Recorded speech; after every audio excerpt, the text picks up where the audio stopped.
നമുക്ക് ഏവർക്കും അറിയാവുന്ന ഒരു അവതാരമാണ് നരസിംഹം. ഹിരണ്യകശിപുവിനെ വധിക്കാനായി മഹാവിഷ്ണു എടുത്ത ഒരു അവതാരം, അതാണ് നരസിംഹം.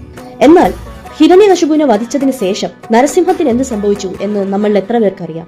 അതിനുശേഷം നരസിംഹം ഉഗ്രരൂപത്തിലായതുകൊണ്ട് തന്നെ ദേഷ്യം അടക്കാൻ കഴിയാതെ ലോകം മുഴുവനും ഭയപ്പെടുന്ന രീതിയിൽ അലറി നടന്നു.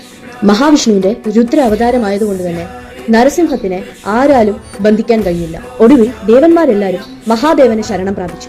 അങ്ങനെ മഹാദേവൻ മറ്റൊരു അവതാരമെടുത്തു, ശരഭമൂർത്തി. ഈ ശരഭ എന്ന് പറയുന്ന അവതാരത്തിന് നരസിംഹത്തിനെ പോലെ തന്നെ സിംഹത്തിന്റെ മുഖവും മനുഷ്യന്റെ ശരീരവും കൂടാതെ 2 ഭീമൻ ചിറകുകളും ഉണ്ടായിരുന്നു.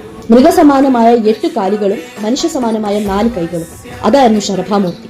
നരസിംഹവും ശരഭയും തമ്മിലുള്ള നീണ്ട ഒരു യുദ്ധത്തിന് ശേഷം നരസിംഹമൂർത്തി ശാന്തനാവുകയും തിരികെ വിഷ്ണു രൂപത്തിൽ മാറുകയും ചെയ്തു. എന്നാൽ കഥ ഇവിടെയും തീരുന്നില്ല. ശരഭമൂർത്തിക്കും തന്റെ ദേഷ്യം ശമിപ്പിക്കാനായില്ല. ശരഭാമൂർത്തിയെ ശാന്തനാക്കാനായി ദേവന്മാരെല്ലാരും വിഷ്ണുവിന്റെ അടുത്തേക്ക് അഭയം പ്രാപിച്ചു.